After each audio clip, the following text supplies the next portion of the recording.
Hi అండి, బొండేడా family రుచులకి స్వాగతం సుస్వాగతం. హాయ్, నేను మీ ఉదయ దుర్గ మరొక స్పెషల్తో మీ ముందుకు వచ్చేసాను. ఇప్పుడు ఈరోజు బెండకాయ పకోడీ ఎలా వేసుకుందామో చూద్దాం. ముందుగా బెండకాయలు ఇంగ్రీడియంట్స్. ముందుగా బెండకాయలు, కొద్దిగా అల్లం వెల్లుల్లి పేస్ట్, కొద్దిగా గరం మసాలా అయినా వేసుకోవచ్చు, చికెన్ మసాలా అయినా వేసుకోవచ్చు, మీ ఇష్టమండి. అలాగే కొద్దిగా ఉప్పు, కొద్దిగా కారం, అలాగే కొద్దిగా శనగపిండి, కొద్దిగా కార్న్ఫ్లోర్. ఇలాగా ఈ మిశ్రమాన్ని మనం బౌల్లోకి వేసుకొని కలుపుకోండి. బెండకాయ ముక్కలు వేసాను, తర్వాత అల్లం వెల్లుల్లి పేస్టు, గరం మసాలా, ఉప్పు, కారం ఇవన్నీ వేసేస్తున్నానండి.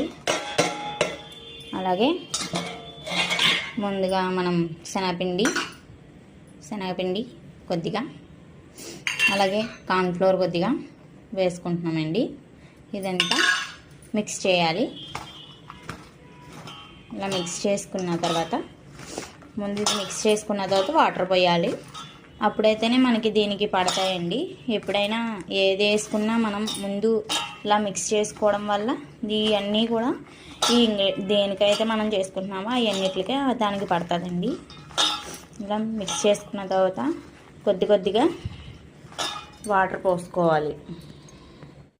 కొద్దిగా వాటర్ పోసుకుంటూ కలుపుకోవాలి అండి.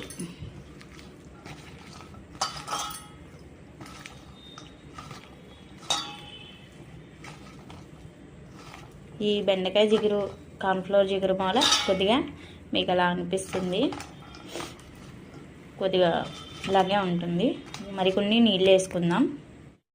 రిఫైడ్కి సరిపడేగా నూనె పెట్టుకొని, ఇప్పుడు నూనె కాగిన తర్వాత మనం కొద్దిగా ఇలా వేసుకోవాలండి.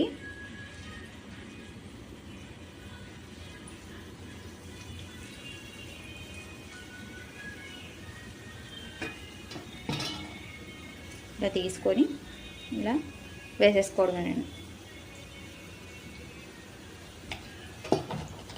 కొద్దిగా అలా బొబ్బల్స్ పోయిన తర్వాత అప్పుడు మనం తీసేసుకోవడమే.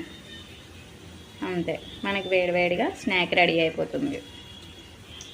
చూసారా, సింపుల్ అండి. ఇలా స్కూల్ నుంచి వచ్చినప్పుడు ఇలా మనం చేసి పెడితే పిల్లలు స్కూల్ నుంచి వచ్చిన తర్వాత తింటారు. పిల్లలు వేగిన తర్వాత కొద్దిగా కలర్ మారిన తర్వాత ఇలా మనం తీసేసుకోవడమేనండి.